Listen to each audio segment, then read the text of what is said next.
Hello guys, my name is Hiteshi and आज हम बात करने वाले हैं पावर ऑफ पर्सपेक्टिव के बारे में। सो गाइस, सपोज दो दोस्त है and like they are watching through a window and एक दोस्त जो है वो देख पा रहा है सिर्फ चिखल, मतलब कीचड़, and another friend is there, वो देख पा रहा है a sky full of stars. So what is this now?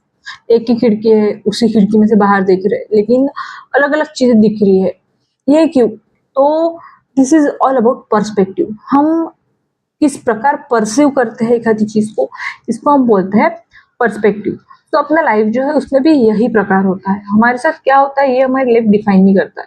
हमारे साथ क्या होता है उसको हम किस नजरिए से देखते हैं, जिस पर्सपेक्टिव से हम उसको देखते हैं, उस प्रकार हमारी जो लाइफ है वो हम डिफाइन कर सकते हैं। अगर मैं मेरा पर्सपेक्टिव पॉजिटिव रखूंगी तो मेरा लाइफ जो है वो पॉजिटिव ही हो जाएगा। सो हम और एक मतलब स्टोरी देखेंगे। सो लाइक एक बहुत बड़ी बोट रहती है और उस बोट पे एक अच्छा सा यंग जो मेन रहता है वो काम करता है। एंड एक दिन क्या हो जाता है, समुंदर में बहुत बड़ा लाइक अल्नीनो टाइप एक बादल आ जाता है। एंड उसकी वजह से क्या हो जाता है, जो मतलब वो जो नौका है या जो बोट है वो डूब जाता है। एंड कोई नहीं बचता, सिर्फ वो लड़का बचता है। और वो बचता तो बचता है, लेकिन वो एक ऐसी जगह जाके मतलब ऐसी जगह जाके पहुंचता है जहाँ पे कुछ भी नहीं होता है, मतलब not even a single animal. वो सिर्फ अकेले उस पूरे बेट पे रहता है। सो क्या हो जाता है, वो मतलब पहले वो बहुत रोता है एंड भगवान को बोलता है मेरे साथ ये सब आप क्यों कर रहे हो, ये मतलब do I deserve this and all. फिर थोड़े दिन बाद उसका जब पूरा वो दुख का सागर कम हो जाता है, तो वो क्या करता है, खुद को अभी सेफ रखना है, बारिश आ रही है, धूप है, उससे खुद को सेफ करना है, इसलिए वो क्या करता है, जो पेड़ के पत्तियां रहते हैं, पौधे के जो मतलब स्टेन्स रहते हैं, उससे वो एक छोटा सा खुद के लिए हट तैयार कर लेता है। एंड फिर वो क्या करता है, वहीं पे फ्रूट्स वगैरह खा के वहीं पे जी लेता है।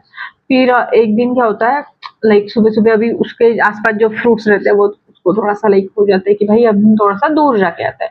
फिर वैसे सोच के वो दूर चले जाता है थोड़ा सा। एंड व्हेन ही मतलब वो जब जाता है और जब वो वापस आता है, तो उसको समझ में आता है अरे शिट यार, मेरी तो झोपड़ी जो है या जो जहाँ पे मैं हट में रहता था उसको आग लग गई थी। And he then started crying again. He is like oh my God, यही मेरे नसीब में होने वाला था क्या? एंड ही सेड कि भाई भगवान मेरे साथ ऐसे क्यों किया, तूने मेरी मतलब झोपड़ी भी है वो भी जला दी। फिर मतलब वो बहुत ही ज्यादा निगेटिवली, लाइक बहुत ही ज्यादा वो रोना धोना चालू करता है। फिर आफ्टर 4 to 5 आवर्स क्या हो जाता है, वहां पे एक मतलब आउट ऑफ नोवेयर एक बड़ा सा बोट आ जाता है। एंड वो बोट आके फिर वो बच्चे को बचा लेता है। एंड वो फिर बच्चा एकदम शॉक हो जाता है, इसलिए ओ माय गॉड ये बोट यहाँ कैसे, इनको कैसे पता मैं यहाँ पे हूँ। सो फिर वो उस कैप्टन जो रहता है बोट का, उसको पूछते हैं कि भाई हाउ, मतलब हाउ डी यू नो कि भाई मैं यहाँ पे हूँ। तो फिर वो जो कैप्टन होता है वो बोलता है कि भाई हमको दूर से ये जंगल से एक धुआं आते हुए दिख रहा था। एंड वी थॉट कि भाई कोई हमको हेल्प के लिए मतलब इशारा कर रहा है। सो ये सुन के वो बच्चे को लगता है ओ माय गॉड कि मैं जिस चीज को निगेटिव ले रहा था वो मेरे लिए turns out to be very positive. So फिर मीन्स इस बात का हम लाइक तात्पर्य ये ले सकते हैं कि जो चीज को वो लड़का सबसे बड़ा नुकसान समझ रहा था, जैसे उसका झोपड़ी जलना, इट वाज लाइक कि भाई मतलब क्या ही हो चुका है, तो वही उसके लिए सबसे ज्यादा पॉजिटिव टर्न हो चुकी है। तो इसी टाइप हमारी लाइफ में बहुत सारी चीजें हो जाती है। एक आधे बार क्या हो जाता है कि हमारी मतलब जॉब है वो छूट जाती है।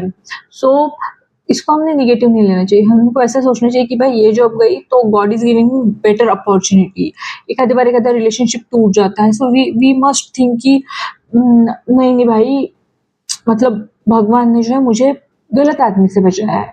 उसके बाद मतलब बहुत बार मतलब यही इसी प्रकार हम हमारा पर्सपेक्टिव जो है बदल सकते हैं। एंड जब जब हमारे मतलब मन की बातें नहीं होती तो उस टाइम निराश नहीं होना चाहिए, उस टाइम हमें सैड नहीं होना चाहिए। हमने खुद को ही 3 क्वेश्चन पूछने चाहिए। तो सबसे पहला क्वेश्चन जो हम खुद को पूछ सकते हैं कि भाई ये जो हो रहा है इसमें मेरे लिए अच्छा क्या है। मतलब बहुत सारी जो भी निगेटिव लाइक परिस्थितियां होती है उसमें कुछ ना कुछ होता है जो हम सीख सकते हैं। सो हमेशा क्वेश्चन पूछना है कि भाई ये जो मेरे साथ हुआ इससे मैं क्या सीखी हूँ, इससे मेरा क्या एक आधी क्या मैं आदत अडॉप्ट कर पा रही हूँ, एक आधी जो मेरी पूरी आदत थी वो टूट रही है, वट ऐसे हम खुद को एक क्वेश्चन कर सकते हैं। उसके बाद सेकंड क्वेश्चन हम ये पूछ सकते हैं कि आफ्टर 5 years ये जो चीज पे मैं रो रहा हूँ या ये जो चीज के ऊपर मैं चिड़चिड़ कर रहा हूँ, इसको कुछ इम्पोर्टेंस है क्या? सो अगर मतलब बहुत चीजें ऐसी होती है कि आज मुझे वो डोंगर लगता है, मतलब ऐसा लगता है भाई ये क्या ही पहाड़ टूट गया है, लेकिन 5 साल बाद अगर मैं उसी को मतलब पीछे देखूं तो मुझे लगेगा अरे यार ये तो बहुत ही मतलब कैजुअल चीज थी। सो यही अगर हमको सेकंड क्वेश्चन ये पूछना है कि भाई ये जो मेरे साथ अभी हो रहा है इसको 5 साल के बाद इसका कुछ ज्यादा इंपॉर्टेंस रहेगा या नहीं। उसके बाद जब जब कभी हमको लगेगा कि भाई मतलब हाँ, और तीसरी जो चीज हम कर पा रहे हैं वो है कि भाई खुद को लकी समझो। वॉट एवर इज हैपनिंग से कि भाई गॉड इज प्रोटेक्टिंग, तुम्हारे जिंदगी में कितना ही बड़ा क्यों कुछ ना, सीधा बोलना है कि भाई भगवान मुझे बचा रहा है, कुछ ऐसी चीजों से बचा रहा है जो मैं ह्यूमन आई से नहीं देख पा रही हूँ, कुछ ऐसे निगेटिविटी से बचा रहा है जो कि मेरे और मतलब जो कि मेरे अंडरस्टैंडिंग के बियॉन्ड है।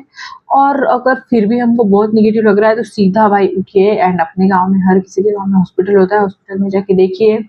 लाइफ इज वेरी मतलब बहुत लोगों के लिए बहुत अनफेयर है लाइफ, हम बहुत ही बेटर कंडीशन में है, हम बहुत ही बेटर प्लेस में है। सो हम जब मतलब हॉस्पिटल या कोई ऐसी जगह जाते हैं तो हमको पता चलता है कि भाई हमारे पास जो लाइफ है वो बहुत ही बेटर लाइफ है, एंड ये जो लाइफ हम जी रहे हैं ये काफी लोगों का सपना है कि हमें ऐसी लाइफ जीनी है। उसके बाद लाइफ जो है उसमें हर किसी को समस्या होती है। सो गाइज लाइफ जो है उसमें हर किसी को समस्या होती है, तो हमको समस्या जो है उसको पॉजिटिवली देखना पड़ेगा। एंड अगर हम लोगों ने नई तरीके से समस्या को देखना स्टार्ट किया तो हमारी लाइफ जो है वो बेटर बन सकती है। Thank you.